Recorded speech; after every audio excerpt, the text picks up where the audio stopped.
میرے خیال میں اگر عمران خان اور پاکستان تحریک انصاف سیاسی میدان میں اتر آئیں اور سیاسی فیصلے کریں تو سیاسی جماعتیں راضی ہو جائیں گی، اور اچھا اس ملک کی اسٹیبلشمنٹ بھی راضی ہوگی کہ اگر سیاستدان مل بیٹھ کے اپنے معاملات یا اپنی جو اس وقت نفرتیں ہیں ان کو ختم کریں تو اس میں پاکستان کا فائدہ ہوگا۔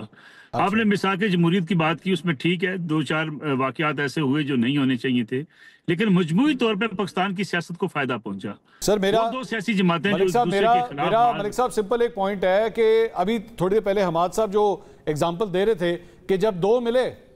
غور سے سنیے گا، جب دو ملے تو تیسرا آ گیا، مجھے گارنٹی دے سکتے ہیں جب تین ملیں گے تو چوتھا نہیں آئے گا؟ میرے خیال میں یہ تین مل کے اگر سیاست کریں گے تو چوتھا نہیں آئے گا۔ اس اچھا کی وجہ یہ ہے کہ دیکھیں وہ دونوں نے تو مل کے سیاست ہی کی تھی نا سر، وہ جو دو تھے انہوں نے بھی تو مل کے سیاست ہی کی تھی۔ نہیں، وہ دونوں بھی یہ چاہتے تھے کہ میں ایک کو پیچھے کر دے مجھے لے کر آئے، وہ پھر درمیان میں عمران خان صاحب بھی آ گئے، نہیں ان دونوں کو نکالے مجھے لے کر آئے۔ اسٹیبلشمنٹ کو جس طریقے سے ہم نے خود پکڑ پکڑ کے سیاست کے اندر انوالو کیا ہے، کافی حد تک ہم اسٹیبلشمنٹ کو سیاست سے پیچھے کر سکتے ہیں، لیکن اس کے لیے سیاسی جماعتوں کو میچورٹی کا ثبوت دینا ہوگا۔ ہوتا ہی آیا آج تک کہ سیاسی جماعتیں اس چکر میں رہی ہیں کہ اسٹیبلشمنٹ ہمارے ساتھ مل جائے، عدلیہ ہمارے ساتھ مل جائے، میڈیا ہمارے ساتھ مل جائے، اور باقی سیاسی جماعتوں کو جو ہے ناک آؤٹ کر دیا جائے۔ اب دیکھیں عمران خان کے پاس یہ راستے موجود تھے اور شاید اب بھی موجود ہیں، انہوں نے کبھی سیاسی جماعتوں سے بات کرنا مناسب نہیں سمجھا، نہ اس نفرت کو کم کرنا سمجھا۔ ابھی ٹھیک ہے، اطہر صاحب کہہ رہے تھے 14 اگست ہے، یوم آزادی ہے، اگر نفرت نہ ہو تو آپس میں مل بیٹھنا چاہیے۔ اس بار کا 14 اگست بڑا امپارٹنٹ ہے پاکستان کے لیے، ہم ہندوستان کے غرور کو خاک میں ملا کے اس بار 14 اگست میں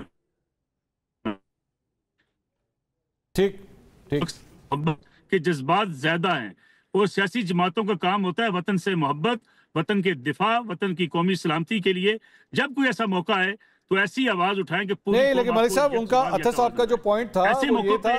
سر ان کا یہ پوائنٹ تھا اطہر صاحب کا کہ 14 اگست کا دن کس لیے تھا کہ مسلمانوں کو آزادی ملے، انہیں ان کے رائٹس ملے، وہ جو کہنا چاہیں، جو بولنا چاہیں، جو احتجاج کرنا چاہیں ان کو پورا رائٹ ملے۔ اگر وہ یہی تو وہ سٹرگل تھی، تو اگر اس سٹرگل کی بنیاد کے اوپر وہ کوئی احتجاج کر رہے ہیں تو وہ خدا نخواستہ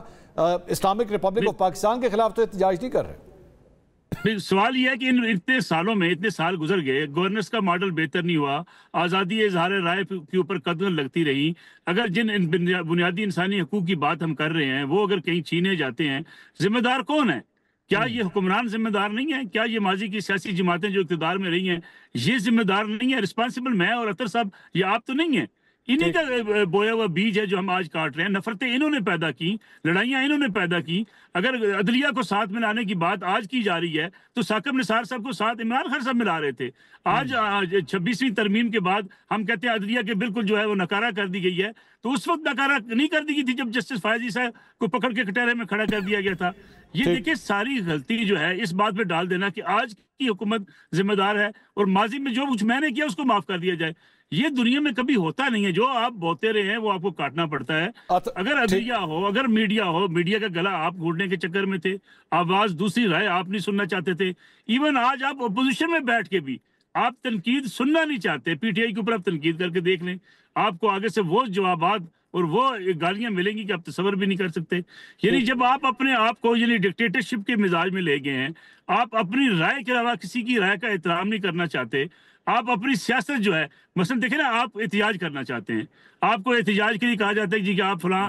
جگہ پہ جا کے احتجاج کر لیں، آپ کہتے ہیں نہیں میں تو ڈی چوک جاؤں گا، یعنی یہ خاتون خانہ کہتی ہے میں ڈی چوک جاؤں گی، پارٹی کہتی ہے نہیں ہم نے یہاں پہ رک کے جلسہ کرنا ہے۔ جب آپ خود آئین کو ہاتھ میں لیں گے، قانون کو ہاتھ میں لیں گے، احتجاج آپ انتشار کی طرف لے جائیں گے تو پھر آپ کی آزادی مسدود ہو جائے گی۔ اس کی رسپانسبلٹی کسی اور پر نہیں ڈالی جا سکتی، انہی سیاسی جماعتوں کے اوپر ڈالی جا سکتی ہے۔ نہیں، لیکن ملک صاحب اسے آپ نے چونکہ ایک ٹاپک چھیڑ دیا، بات یہ ہے کہ لاہور میں، اسلام آباد میں جب انہوں نے احتجاج کرنے کے لیے جگہ مانگی تو آپ نے جگہ دی بھی تو نہیں نا انہیں،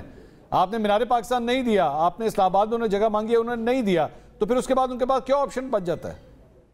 آپ کو سنجانی جگہ دے دی گئی، آپ کو لاہور میں دے دی گئی۔ میں ابھی کی بات کر رہا ہوں سر، میں ابھی 5 اگست کے حوالے سے بات کر رہا ہوں۔ سر میں گزارش کرنا چاہتا ہوں، آپ کو دور دے دی گئی جگہ، چلیں آپ کے مزاج، آپ کی مطلوبہ جو جگہ تھی آپ کو نہیں ملی، آپ طے کرتے کہ ٹھیک ہے ہم اس جگہ پہ احتجاج کرنے والے ہیں، آہستہ آہستہ آپ کی پابندیاں ختم ہوتی ہیں، آپ بالکل ٹکراؤ کی کیفیت میں رہیں ہر وقت، آپ ہر وقت ٹکرانا چاہیں۔ آپ دیکھیں نا آپ کیا اس وقت اگر آپ سڑکوں پہ احتجاج کر کے کیا حاصل کریں گے؟ ڈائلاگ کریں گے نا، اس کے علاوہ تو کوئی راستہ نہیں ہے. اگر آپ 10 لاکھ کا مجمع بھی لے کر اسلام آباد آ جائیں گے تو ڈائلاگ ہی ہوگا, بات چیت ہی ہوگی, پارلیمنٹ میں جا کر بیٹھیں گے, کسی سے مل بیٹھ کے کوئی راستہ نکالیں گے. آپ ایسا تو نہیں ہو سکتا کہ اگر آپ پورے ملک کے اندر احتجاج کر کے لے آئیں سڑکوں پر لوگوں کو اور اس سے اپنی مرضی کے اپنے فیصلے کروا لیں, یہ ممکن نہیں ہے. یہ آپ تجربے کر چکے ہیں, سول نافرمانی کی تحریک کی آپ کال دے چکے ہیں, ناکام ہو گئی. زر مبادلہ پاکستان منگوانے کے حوالے سے آپ ہنڈی کا لیکچر قوم کو دیتے ہیں, آج تک آپ کا لیکچر واپس نہیں ہوا, اس میں آپ ناکام ہو چکے. آپ جو ہے وہ پورے ملک کو جیم کرنے کی اپیل کر چکے,